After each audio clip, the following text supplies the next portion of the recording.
해마다 어버이 주일은 또 이렇게 어버이의 사랑에 관한 그런 말씀으로 말씀을 나눕니다. 저로서는 이때가 가장 설교하기가 힘든 그런 때입니다. 부모라는 이름만 들어도 마음이 메입니다. 부모에게 좀 효도했으면 하는 그런 아쉬움이 있죠. 이 세상에서 하나님이 귀하지만 또 하나님은 우리에게 부모를 주셔서 모든 것들이 나이가 들고 또 그러한 해안이 없지 않습니다. 스스로 도는 팽이가 있겠습니까? 다 누군가가 이렇게 받들어서 힘을 들여서 그래서 움직이는 것인데 우리는 철이 없을 때 또 평생 철이 없지만 그런 것을 잘 깨닫지 못하고 또 돌아서서 후회하고 또 그런 부분이 있습니다.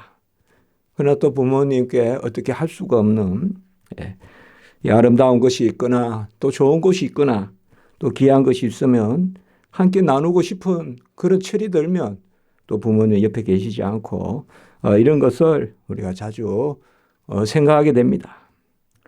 그러나 또 달리 생각해 보면 어떡하겠습니까?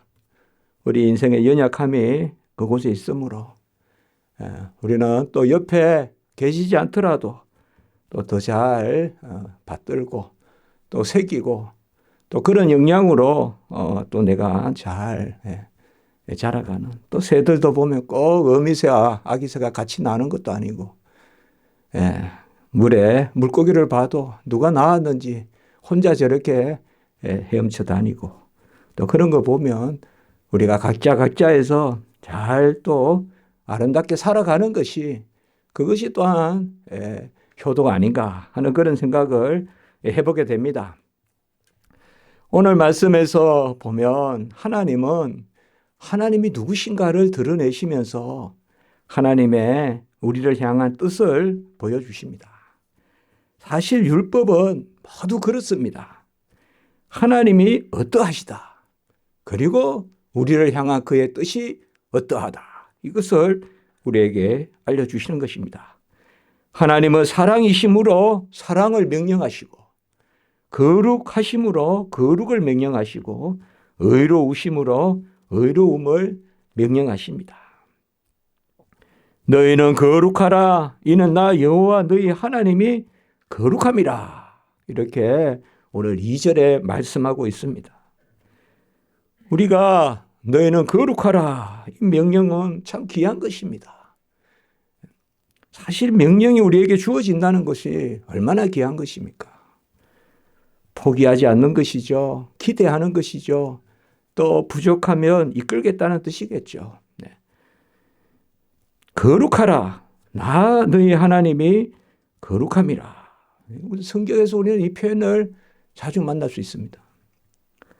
하나님은 사랑이시니까 사랑을 명령하시고 거룩이시니까 거룩을 명령하시는데 우리를 향한 하나님의 뜻이 결국은 하나님의 어떠하심을 드러내시고 그 어떠하심을 닮아가게끔 하는 그것에 있다는 것을 알 수가 있습니다. 우리는 사실 스스로 하나님의 어떠하심을 닮아갈 수가 없습니다. 그래서 레위기 20장 7절에서 8절에 보면 저는 이 말씀 너무 귀하게 여기고 또 한번 설교도 했습니다만 너희는 스스로 깨끗하게 하여 거룩할지어다. 나는 너희의 하나님 여호와니라. 사실상 오늘도 보면요 3절과 4절에 보면 너희는 부모를 경외하고 안식일을 지키라. 나는 너희의 하나님 여호와니라. 또 너희는 헛된 것들에게로 향하지 말며 신상을 부어 만들지 마라. 나는 너희의 하나님 여호와니라. 이 말씀이 뭘까요? 앞에는 명령을 하고 나는 너희의 하나님 여호와니라. 레위기 20장 7절에 8절 아까 말씀을 드렸지만 너희는 스스로 깨끗하게 하여 거룩할지어다. 나는 너희의 하나님 여호와니라. 너희는 내 규례를 지켜 행하라. 나는 너희를 거룩하게 하는 여호와니라. 자, 이 말씀을 보고 정말 이 말씀에 정말 붙들렸습니다. 명령하시는 분이 행하시는구나. 명령하시는 분은 그분의 어떠하심을 따라 명령하시고 그리고 그분이 친히 이루시는구나. 나는 너희를 거룩하게 하는 여호와시니라. 모든 말씀은 그렇게 읽어야 됩니다. 하나님이 사랑하라 명령하시면 하나님은 사랑이시고 그리고 나는 너희를 사랑하게 하는 하나님이시다. 하나님이 거룩을 명령하시면 거룩하신 분이고 나는 너희를 거룩하게 하는 하나님이시라. 결국 명령하시는 분이 이루시는 그 언약의 도, 명령에는 어떠하심이 드러나고 그 명령을 친히 이루시는 이것이 바로 언약의 말씀입니다. 하나님의 말씀은 명령이로되 약속 있는 말씀이다. 약속 있는 말씀이라는 것을 보여주시는 것입니다. 레위기 21장 8절에는 아주 간략하게 이 말씀이 너희를 거룩하게 하는 나 여호와는 거룩함이로라. 저도 옛날에는 이게 안 보였어요, 이게. 그래서 레위기 이런 데는 맨날 명령만 하는 줄 알았어요. 그런데 너희를 거룩하게 하는 나 여호와는 거룩함이로라. 내가 거룩을 명하시는 거룩하신 분이 거룩하게 하신다. 이러니까 우리는 말씀을 주시옵소서. 명령하시옵소서. 왜? 명령하시면 그 명령대로 이루시고 그 명령을 이루시면 하나님의 어떠하심에 우리가 들어가기 때문입니다. 이런 게 은혜고 이런 게 언약이고 이런 게 하나님의 백성의 백성됨의 복입니다. 오늘 말씀에서 이 거룩함을 말씀하시는데 명령하시는데 세 가지를 특별히 명령하시는 걸 볼 수가 있어요. 3절에 보면 너희 각 사람은 부모를 경외하고 나의 안식일을 지키라. 그러니까 첫 번째는 먼저 부모를 경외하라라는 말씀이 있고 그리고 안식일을 지키라 이 말씀이 있습니다. 그리고 4절에 보면 너희는 헛된 것들에게 향하지 말며 너희를 위하여 신상들을 부어 만들지 말라. 이것은 바로 우상을 섬기지 말라라고 이렇게 말하고 있습니다. 어떻게 보면 이 세 가지가 별도로 있는 것 같아도 이 세 가지 말씀은 다 연결되어 있고 사실상 한 말씀이라고 볼 수가 있어요. 안식일을 기억하여 거룩하게 지키라. 이것은 우리의 제4계명이지 않습니까? 근데 안식일 계명은 사실상 시내산에서 처음 주어진 계명이 아닙니다. 창조의 계명입니다. 그래서 창세기 2장 3절에 보면 하나님이 안식일을 복되게 하사 거룩하게 하시고 그리고 이 안식일을 거룩하게 지키라는 그 규례, 안식일은 거룩한 날이라는 것이 벌써 창세기 2장 3절에 나옵니다. 안식은 하나님이 사람과 함께 쉬는 날입니다. 달리 말하면 사람이 하나님 품에 머무는 것이 안식일입니다. 안식일은 그저 쉬는 것이 아닙니다. 하나님의 품속에 머무는 것입니다. 그러니까 안식일에는 기도하고 예배드리고 말씀 보는 날입니다. 그게 하나님 품에 쉬는 것입니다. 그 완성이 오늘날 부활입니다. 부활의 날에 새 생명을 주시기 때문에 품을 떠났던 사람들이 품에 다시 돌아오는 거니까 그게 영생이니까 그게 부활의 생명으로 주어지니까 그래서 부활의 날에 주일을 지키는 거죠. 안식일은 주님의 품에 거하라는 것이죠. 그게 안식일의 계명입니다. 그래서 안식일을 거룩하게 지키라는 것은 다른 것이 아니라 나 자신을 구별해서 거룩히 구별해서 드리는 거라는 거잖아요. 나 자신을 구별해서 하나님 품에 안기는 거. 그게 안식일을 지키는 것입니다. 그게 오늘날로 말하면 주일을 지키는 것입니다. 그리고 이 창세기에 벌써 또 하나의 규례가 주어지는데 창세기는 두 가지 규례가 있단 말이에요. 벌써 안식일의 규례가 주어지고 그게 제4계명이고 그리고 제5계명인 바로 부모에 대한 그러한 규례가 주어집니다. 사실 부모에게 효도하라는 규례가 주어지는 것은 아니지만 가정명령이 주어집니다. 창세기에. 창세기 2장 24절에 보면 남자가 부모를 떠나 그의 아내와 합하여 한 몸을 이루지니라. 우리가 지난주에 잠깐 봤지만은 바로 부부에 대한 명령이 있고 나서야 효도에 대한 명령이 있다. 그런 말씀을 했어요. 먼저 부부가 가정의 기본단위지 않습니까? 그래서 결혼 명령을 내립니다. 그리고 이 결혼 명령이 한 몸이 되는 것이다. 그래서 여자는 남자에게 그 갈빗대를 취하여서 그래서 남자에게서 낳았고 그래서 다시 부부가 남녀가 한 몸이 되는 것이 바로 이 가정을 이루는 것이다. 그 명령을 하나님이 주시는 것입니다. 사실 우상을 섬기는 건 뭡니까?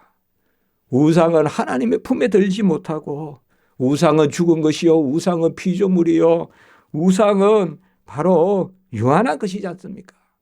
그래서 오늘 말씀에 안식일의 규례를 지키라는 것과 우상을 섬기지 말라는 것은 한 가지로 볼 수가 있어요, 사실은. 그래서 오늘 3절에 내 부모를 공격하고 안식일을 지키라. 이 안식일을 지키라는 것과 4절에 헛된 것들을 향하지 말고 신상을 부어 만들지 말라는 것은 사실상 크게 보면 하나님 사랑의 계명, 예배의 계명입니다. 그래서 오늘 크게 보면 뭔가 두 가지 계명인데 창세기 계명으로 보면 안식일 계명과 바로 가정 명령이 있는데 이것이 오늘 여기 말씀은 어떻게 나타나느냐? 안식일 계명과 부모에 대한 경외, 부모에 대한 공경의 개념으로 나타납니다. 그래서 너희는 거룩하라, 나 여호와가 거룩하다라는 이 명령에 오늘 제가 제목을 성화의 명령이라고 그렇게 했지 않습니까? 성화의 길이라고 하지 않았습니까? 바로 하나님의 어떠하심을 쫓아 거룩하게 되는 이 두 가지가 뭐냐? 바로 안식일을 지키라는 개념.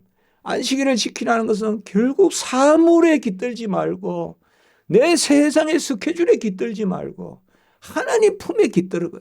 하나님 품에 들어오라 이 말이에요. 네.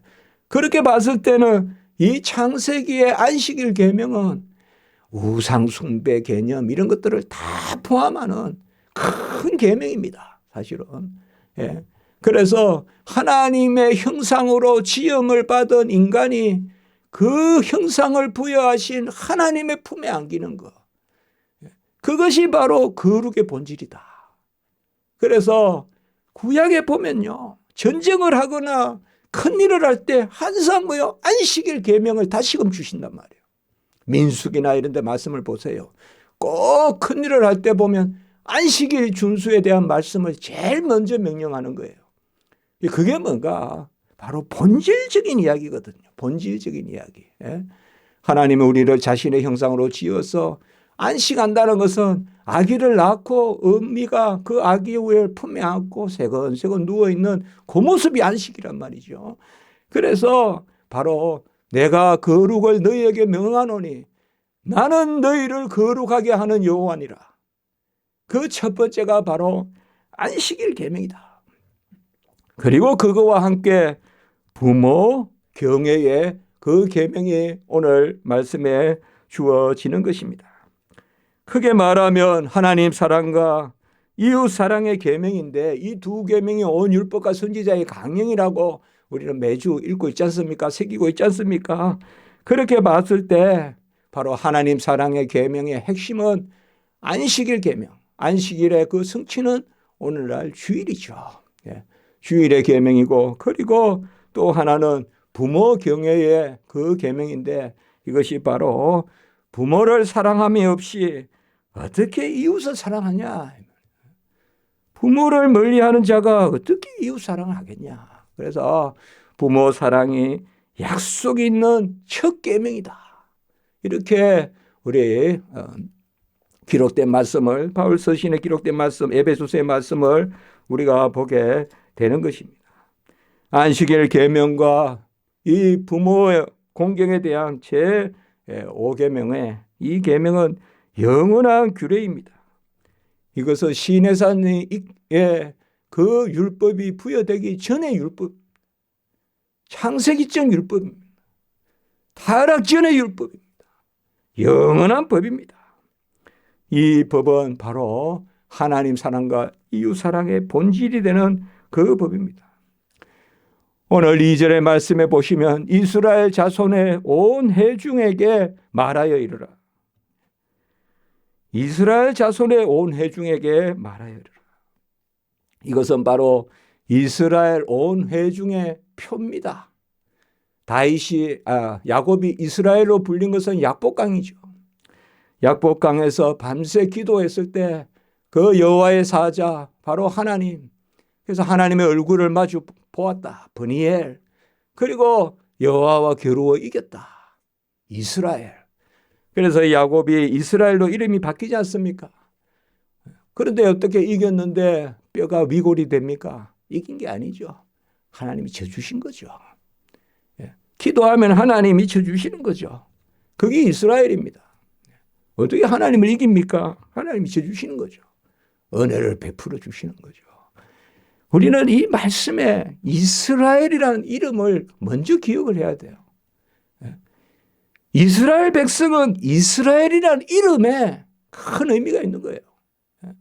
창세기 32장의 그 약복강에 바로 야곱은 내가 움켜쥐고 내가 장자권을 가지려는 그 태어나기 전부터 벌써 모태에서부터 움켜쥐려는 태중에서부터 싸우는 그게 야곱이에요. 그런데 그런 내 힘을 믿고 내 깨를 믿고 아비를 속이고 그 어머니하고 친하게 지내면서 아버지를 속이고 뭐 그런 거 다 창세기지 않습니까? 그게 일거에 다 깨지는 게 뭡니까? 바로 약복강의 기도거든요. 이제 네 생각이 아니야. 네 그런 거 움켜짐이 아니야. 너는 아주 그냥 중요한 힘줄을 내가 끊어버리겠다. 다만 기도해라. 기도하면 내가 너를 돕겠다. 기도하면 내가 너에게 져주겠다. 그러니까 우리가 하나님이 이런 명령을 내릴 때 먼저 이 약복강을 기억하게 하시는 거예요. 기도하면 말씀대로 살게 해주시겠다는 거죠. 내가 거룩하니 너희도 거룩하라라는 그 명령을 누가 받을 수 있겠어요, 우리가. 누가 받겠습니까? 그러나 이 말씀을 받을 때 나는 너를 이스라엘, 그래서 이스라엘 자손의 온 회중에, 이걸 온 회중이라고 해요. 너희들이 잘났다 못났다 하는 게 아니다 이 말이에요. 온 회중이라는 말은 이스라엘 자손들 중에 아주 착한 사람들, 기도 많이 하는 사람들에게만 명령을 주시는 것이 아니라 이스라엘 자손 온 회중에게 주신다는 것은 바로 은혜를 베푸시겠다는 거예요. 언약의 약속을 베푸시겠다는 거예요. 이스라엘에게, 기도하는 자에게 너희가 내 이름으로 무엇을 구하든지 내가 친히 행하리라. 이 말씀이에요. 그 가운데 하나님이 명령하시는 것입니다.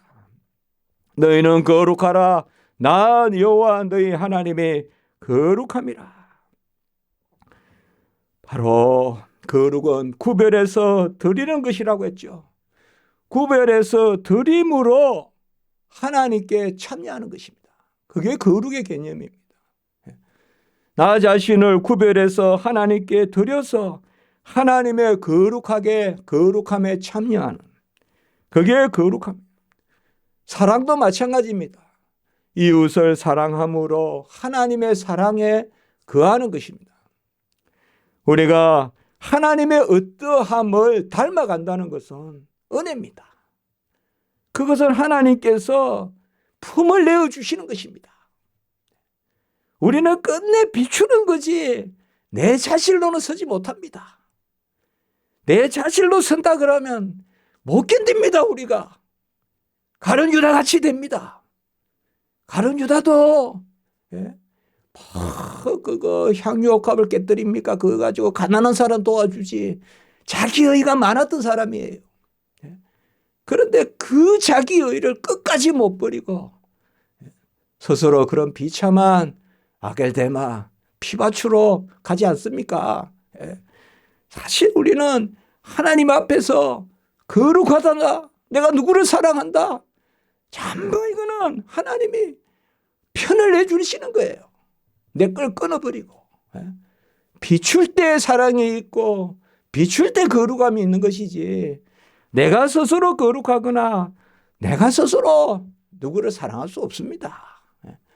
그래서 바로 오늘 2절의 말씀이 그 말씀을 우리에게 말씀해 주는 거예요. 우리는 2절이 이스라엘 자손의 온 회중이, 이거는 뭐냐 하면 바로 약복강에 기도해서 그 야곱이 이스라엘의 이름을 없는 버니엘, 하나님의 얼굴을 보게 되는 그 은혜의 역사, 내 힘줄, 내가 힘을 쓰는 그 남자의 한도의 뼈는, 아주 엉덩이의 그 덩치뼈는 다 쳐버리시고 이제 쩔뚝거리면서 기도할 때 하나님이 이루어 주시는, 내가 너에게 져줬다라는 그 이름, 이겨서 이긴 것이 아니라 져주셔서 이기는 그 이스라엘이라는 이름, 그 이름을 가진 자들 모두에게는, 바로 하나님이 택함 받은 백성 모두에게는 거룩에 힘쓰면 내가 너희를 거룩하게 하리라. 그래서 아까 벌써 말씀했죠. 나는 너희를 거룩하게 하는 거룩한 여호와니라. 바로 거룩을 명령하시는 분이 거룩을 이루시는, 그것은 바로 그 하나님의 거룩하심에 자리를 내주시는, 우리는 비추는. 그래서 바짝 붙어 있어야 돼요. 하나님께요. 바짝 붙어 있는 게 뭐예요? 씨름하는 거예요. 야곱이 씨름했잖아요. 꽉 삿발을 박아 그냥 바짝 붙어 있는 거죠. 그것이 바로 오늘 말씀이에요. 항상 우리가 이 말씀 가운데 그 다음에 말씀을 봐야 돼요. 그 다음에 3절을 봐야 돼요. 그러니까 2절이 없이 3절만 이야기하면 그 율법주의 돼요. 그 공로주의 돼요. 그 내 자질주의 돼요.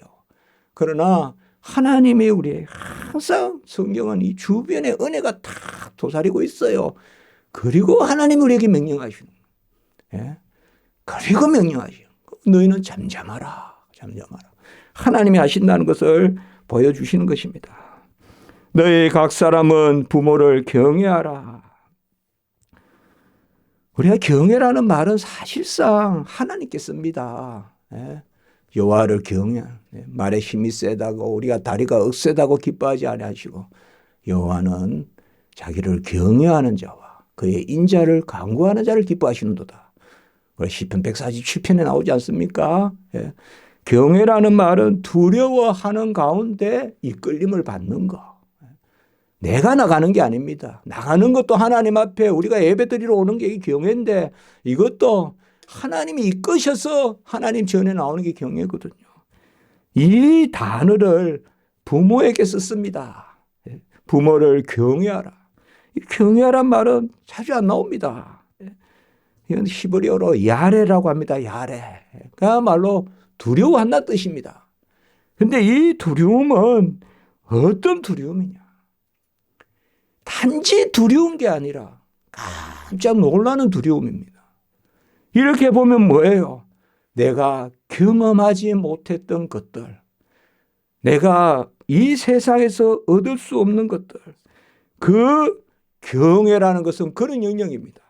그러니까 부모를 경외하라는 것은 먼저 하나님의 질서 가운데 있다는 겁니다. 부모와 자식이.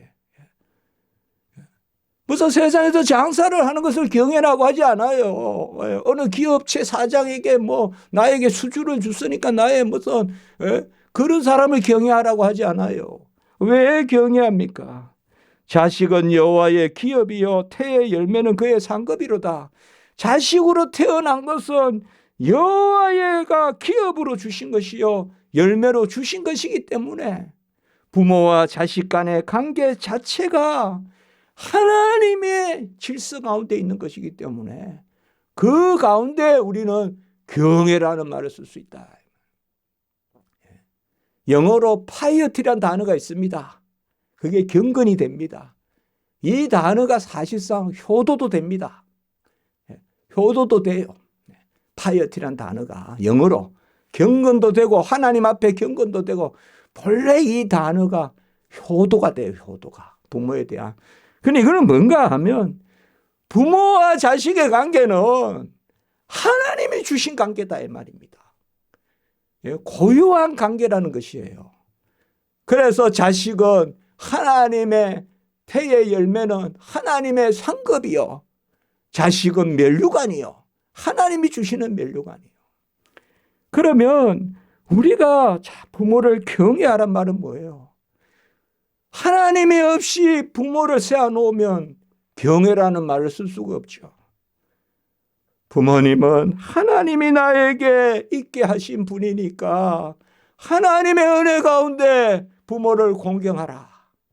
그게 경외입니다. 경외입니다. 그래서 부모에게 무조건 순종하라. 무조건 순종하라. 부모는 하나님을 믿지 않는 부모라도 부모입니다. 그게 5계명입니다. 내 부모를 공경하라면서 하나님의 부모를 섬기는 부모를 공경하라는 게 아닙니다. 부모는 바로 하나님이 주신 분입니다. 믿는 부모든 믿지 않는 부모든 하나님이 주신 것입니다.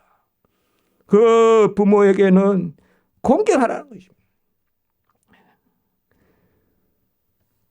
에베소 6장 1절에서 2절에 보면 주 안에서 너희 부모에게 순종하라. 이것이 옳으니라.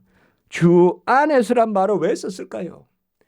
부모와 자식의 관계에 그 기본 관계는 주 안에서, 하나님의 안에서 부모를 공경하라.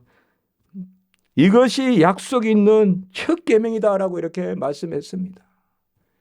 이 약속 있는 첫 계명이라는 단어를 우리가 붙들어야 됩니다. 부모에게 무조건 순종하라는 것입니다. 저는 이런 말을 할 자격이 없습니다. 부모가 계십니까? 어제 그냥 눈에 들어 하늘을 보면 부모님 얼굴이 보이죠. 그거 참 희한합니다. 이렇게 그냥 고개를 들면 부모님이 보여요. 하여 나란히 계세요. 그런데 부모에게 무조건 순종하라는 것입니다. 약속이 있는 첫 계명이라는 것은 저는 그렇게 이야기합니다. 교회 가려고 하면 부모에게 효도할 수 없고 또 부모에게 효도하려고 하니까 교회 갈 수 없고 저는 그렇게 이야기합니다. 그때 하나님의 약속을 붙들어라. 부모를 공경하는데 하나님이 예배를 드리려고 하는데 부모 공경 못하게끔 하시겠냐. 하나님은 살아계신데. 무조건 부모에게 순종하면 하나님이 길을 열어주신다. 부모에게 순종 아니라고 교회 못 갑니다. 부모에게 순종 아니라고 이렇게 할 수가 없습니다. 그런 것은 전제 자체를 하지 마라. 바로 부모에게 공경하면 전능하신 하나님이 모든 길을 여신다.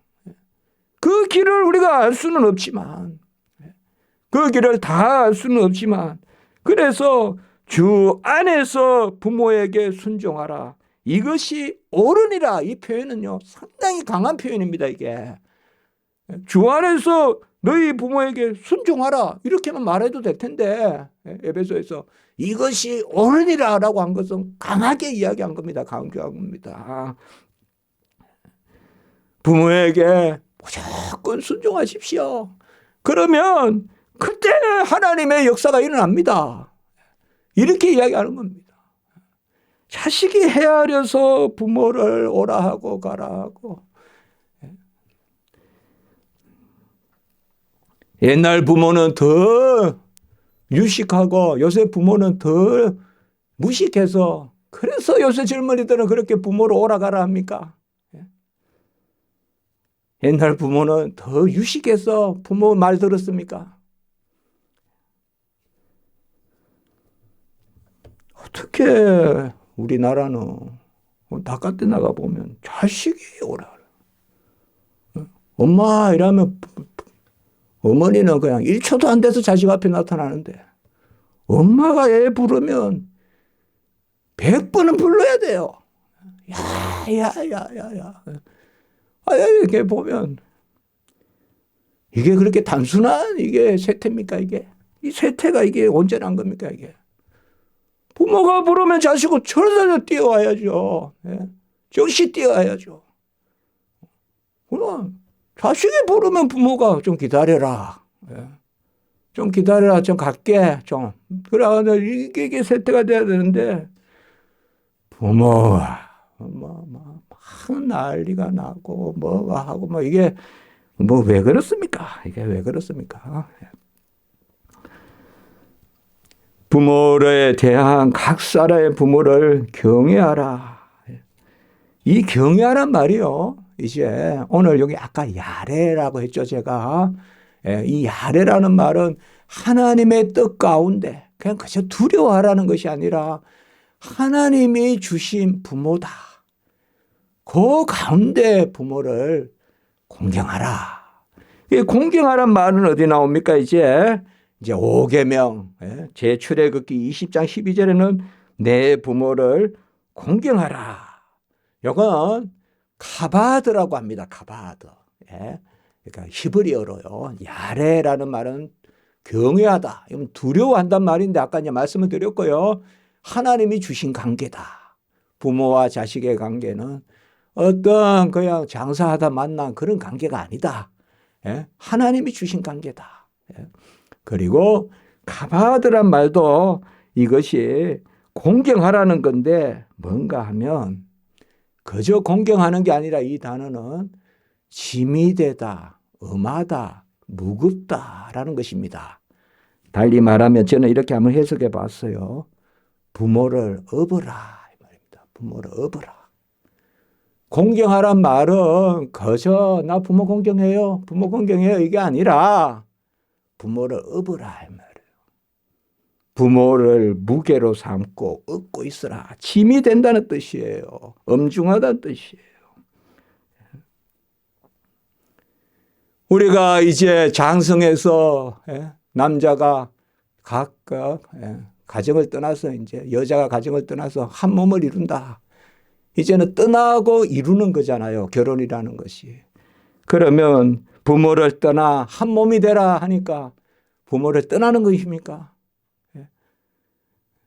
저도 간혹 주례를 하지만 이 부분은 항상 그렇게 이야기하거든요. 부모를 떠나라는 것은 이제 부모를 떠나라는 게 아니라 이제 부모를 업어라. 지금까지는 부모가 나를 업어서 키웠으면 이제는 내가 부모를 업어 키워야 된다. 그것이 남자와 여자가 부모를 떠나 한 몸을 이루는 그 결혼의 의미다. 결혼해도 여전히 손 벌리고 결혼해도 여전히 어느 집 근처에 있으면서 그거 갔다가 그냥 김장 담아달라 뭐 담아. 제가 그 세태를 나쁘게 보는 건 아닙니다. 그러나 본질은 이제 좀 철이 들어야 된다. 자녀들이 부모를 업어야 된다. 그게 공경이다. 카바드. 내 부모를 공경하라. 라는 것이 그 뜻입니다. 아까 야레라는 거 이야기했죠. 부모를 경외하라는 말이 무슨 말인가. 그 다음에 공경하란 말은 업어라 말입니다. 참 자연은 묘하다고 했죠. 지난주에. 잎이 여릴 때 애벌레가 있고 그래 애벌레가 먹을 만한 잎이고 뽕을 보면 그 뽕나무가 전전전전 짙어지면 애벌레도 자라고 마찬가지입니다. 자녀가 업을만 하면 결혼하는 것입니다. 그게 하나님의 질서입니다. 자녀가 부모를 업을만 하면 그때가 결혼의 땐 겁니다. 그리고 그때는 그렇게 부모를 업어 키우는 부모를 없는 것이 맞습니다. 그래, 그게 하나님의 뜻입니다. 그래서 무슨 이스라엘의 교육이 어떻다, 유대 교육이 어떻다, 세계 최고의 교육이다. 성경대로 교육하잖아요. 성경대로 교육하잖아요. 뭐 여러 이야기가 있지 않습니까? 유대인들은 뭐. 저도 뭐 라디오나 이런 책이나 이런 데 보면 이해할 수 없는 한국 교육 이런 말이 나오잖아요. 끝까지 다 양육하려고 든다는 거죠. 어떤 피싱하는 방법을 가르쳐 주라는 거 아니겠습니까? 낚싯대를 던져줘야 되는데 50이 돼도 60이 돼도 고기를 붙여준다는 거죠. 그러니까 그게 근데 뭐 그런데 한국이 또 왜 이렇게 발전하는지에 대한 답이 안 나온다는 거예요, 경제학자들이. 그러니까 무조건 나쁘다고 생각 안 합니다. 한국의 이 정서, 서로 사랑하고 서로 이렇게 도와주고 이끌어주는, 저는 무조건 애국에 뭐 맞다고 생각하지 않습니다. 그러나 조금 아쉬운 것은 좀 이렇게 잘 살면 좀 부모에게 좀 더 잘하면 안 좋겠냐라는 마음을 가져보는 것이죠. 그게 바로 가밭 엎어라. 에베소서 6장 2절에도 보면 공경하다 이렇게 되어 있죠. 그러니까 이런 것은 우리가 할 수 없이 지금 언어를 볼 수밖에 없거든요. 티마오라고 하는데 이 공경도 마찬가지입니다. 이거는 부모의 가치를 높이 보고 공경하다, 존경하고. 요거는 이제 좀 더 우리가 소위 말하는 존경이란 말과 같은 말인데 이것도 마찬가지입니다. 사실상 부모가 좀 더 순수한 가치를 가지신 분, 좀 더 옹달샘. 그러나 우리는 그 밑에서 이렇게 물을 받아먹는 부모를 그런 면에서 우리의 근원이 되고 그런 면에서 높이라는 것입니다. 부모에 대한 것은. 여러분, 부모에게 이렇게 저렇게 따지고 하는 것보다 저같이 이렇게 하는 사람들 따질 사람은 많아요. 무조건 이해할 사람은 없잖아요, 이 세상에. 부모밖에 더 있겠어요. 그 부모가 없으면 이해할 사람도 없어요. 무조건 부모에게는 이해하십시오. 그러면 뭐예요? 약속 있는 첫 계명이라고 했잖아요. 하나님이 그 예는 무식하다고 그냥 내변겨주지 않습니다. 하나님이 살펴주십니다. 부모에게 무조건 우리나라 말로 죽는 신용이라도 하라 그러지 않습니까? 그거 외에 뭐 더 부모에 대한 특별한 게 있겠습니까? 부모 계명은 특별한 계명입니다. 세상은 뭐요? 시시비비를 판단해서 예 아니요 할 수 있지만 부모에 대해서는 무조건 공경하라는 것입니다. 무조건 얻고 가라는 것입니다. 왜 내가 좀 가난하면 어떻습니까? 내 신발이 좀 헐면 어떻습니까? 누가 욕을 합니까? 부모를 좀 잘 신기란 말이죠. 부모를 잘 입히란 말이죠. 내가 뭐 잘 입어서 뭐 그렇게 빛이 나겠어요. 젊은 사람들은 뭐든지 걸치면 되지. 어른들은 잘 입혀라 이 말이야. 젊은 사람은 뭐에 다듬습니까? 다듬기는. 그냥 입고 다니면 되죠. 안 그렇습니까? 부모에게 잘해주라. 부모에게. 그래야 빛이 납니다. 그래야 고상합니다. 그게 귀태입니다. 귀태. 그게 젠틀맨입니다. 그게 레디입니다. 부모에게 잘 섬기고 부모에게 잘하는. 그게 좋지 않겠습니까? 나는 그저 허름한 티를 입더라도 부모를 다 카트에 실어서 뛰어가면서 부모를 경치 구경시켜주고 이런 모습들을 볼 수 있거든요. 여기 양재천에도 보면 이렇게 끌고 가면서 그러면 참 부럽기도 하고 대견하기도 하고 저 사람은 어떻게 그때 딱 그 생각이 저런 마음은 하나님이 주시는 마음이겠구나. 저게 가장 그 하나님의 형상을 한 인간다운 모습이 아니겠습니까? 부모에게 잘하고 부모에게 공경하고 내가 얼마나 맛있는 거 먹겠습니까? 미식가는 한 입에 10만 원짜리 20만 원짜리도 먹는다 하는데 그게 얼마나 맛있겠습니까? 그게 내 입에. 그 부모님 입에 넣어드려야 그게 맛있는 거고 그게 내가 기쁜 거지. 안 그렇겠습니까? 그것을 한번 생각해 봅니다. 해마다 이 설교를 할 때는 제가 이런 게 어렵습니다만은 이 부모 공경에 약속이 어디 있느냐 보면 출애굽기 20장 12절에 보면 내 하나님 여호와가 내게 준 땅에서 내 생명이 길리라. 부모에게 공경하면 내게 준 땅에서 땅의 복, 내 생명이 길리라. 이게 바로 후손의 복이죠. 그리고 신명기 5장 16절에 보면 내 하나님 여호와가 준 땅에서 내 생명이 길고 복을 누리리라. 이거는 복의 근원이 되는 거죠. 여기에 세 가지가 다 들어있죠. 아브라함에게 세 가지 약속을 했잖아요. 땅, 후손의 복, 땅의 복, 복의 근원이 되는 복. 이게 부모 공경에 다 나와 있다 이 말이에요. 부모를 공경하면 내가 준 땅에서 생명이 길고, 생명이 긴다면 당대의 수명을 이야기하는 게 아니에요. 후손의 복을 이야기하는 거예요. 그래서 바로 땅의 복과 후손의 복과 내 하나님 여호와가 준 땅에서 복을 누리리라. 신명기 5장하고 출애굽기 20장이 10계명인데 요 5계명에 대해서만 이렇게 덧붙여 있어요. 복이. 그래서 출애굽기 20장 12절에서는 내가 준 땅에서 생명이 길고 신명기 5장 16절에서는 바로 준 땅에서 생명이 길고 복을 누리리라. 그리고 에베소 6장 3절에 보면 이로써 내가 잘되고 땅에서 장수하리라. 이제 부모 효도에 대한 그러한 복입니다. 신명기 28장에 보면 축복이 있죠. 그리심산의 축복과 에발산의 저주가 있잖아요. 그리심산의 축복이 바로 전부 다 이 세 가지에 들어가 있습니다.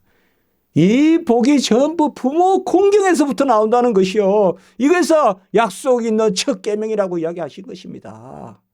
내 부모를 공경하는 것이 약속 있는 첫 계명이다. 모든 언약을 이루는 그것이라고 했습니다. 우리 성도님들, 한국 크리스찬들 효도한다는 말 들어야 됩니다. 교회 다니는 사람은 전부 효자란 말 들어야 됩니다. 그게 전도입니다. 그게 전도입니다. 저는 그냥 말씀을 전할 뿐입니다. 네, 그래서 부모가 구약에 보면 공경하고 부모에게 순종하지 않으면 그렇게 아주 돌로 쳐라 이런 말이 나옵니다. 신명기에. 우리 종교개혁자들도 부모에게 공경하지 않는 자는 금수와 같다 이런 말을 많이 합니다. 우리 교회가 참 부모 효도를 강조합니다. 아까 제가 말씀드린 그리심산의 축복과 에발산의 저주가 있잖아요. 그리심산 에발산은 더 같이 있어요. 같이. 같이 붙어 있는 건 아니고요. 같이 있어요. 저기 우리 세겜 그쪽으로 그쪽 가면 있어요. 네. 거기에 보면 에발산에 12저주가 나와요. 신명기 27장에. 12저주 중에 첫 번째 저주가 우상을 만들지 말라는 것이고 두 번째 저주는 뭡니까? 바로 그 부모를 긍휼히 여기는 자는 경홀히 여기는 자는 가볍게 여긴다 이 말이에요. 부모를 가볍게 여기는 자는 저주를 받을 것이다. 그러니까 12저주 중에 첫 번째 저주는 우상을 섬기는 것이고 두 번째 저주는 바로 부모를 가볍게 여기는 자는 저주가 있으리라. 그 말씀이 있어요. 사실 오늘 말씀은 그 말씀이에요. 여기 2절에 보면 부모를 경외하고 안식일을 지키고 4절에 보면 아까 우상숭배 나오잖아요. 이게 사실 에발산 저주하고 관계되는 거예요. 에발산에서 첫 번째 저주는 우상 섬기면 죽는다. 저주가 있었죠. 저주는 죽는다는 거예요. 이스라엘 백성에서 이스라엘 백성의 해 중에서 내침을 당하는 게 저주예요. 오늘 아까 이스라엘 있었잖아. 넌 더 이상 이스라엘 사람 아니야. 그게 저주입니다. 두 번째 저주가 바로 부모를 경휼히 여기는 거예요. 부모를 가볍게 여기는 거. 그래서 저주가 있었지다. 이렇게 말씀했습니다. 자, 이제 말씀을 마치겠습니다. 잠언 23장 22절에 보면 너를 낳은 아비에게 청종하고 내 늙은 어미를 경히 여기지 말라. 또 이렇게 나오죠. 같이 합니다. 청종. 듣고 따르라 이 말입니다. 좋은 말이죠. 듣고 따르고 그리고 늙은 어미를 경히 여기지 말라.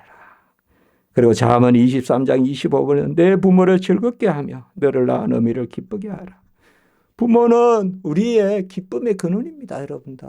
부모님 계실 때 잘하십시오. 부모님 계실 때 그때 뭘 하나 사도 즐겁고요. 왜? 어머니 갖다 주려고, 아버지 갖다 주려고. 그런 기쁨이 있지 않습니까? 지금은 뭐 재미가 없어요, 사도. 뭐 줄 사람도 없고, 안 그렇습니까? 부모님 계실 때 예? 뭐든지 이렇게 부모님 계시면 이 길 가다가도 뭘 하나 나물이라도 하나 사서 무쳐드리고 그렇게 할 수 있지 않습니까? 그 부모가 계시다는 게 얼마나 복입니까? 또 지금 혹 계시지 않는다면 그 부모를 기억하면서 우리가 부끄럽지 않게 살도록 그렇게 하는, 그래서 무조건 부모에게 좀 잘해보자. 우리 십자가지기 성도님들. 그러면 약속 있는 첫 계명, 하나님이 후손의 복, 생명의 복, 복의 근원이 되는 복을 우리에게 베푸시리라. 이것을 우리에게 말씀해 주고 있습니다. 저는 오늘 축복하는 마음에서 말씀을 전한 것입니다. 예, 기도드리겠습니다. 걸어가고 자비로우신 하나님 아버지, 오늘 귀한 말씀 저희 주시 감사합니다.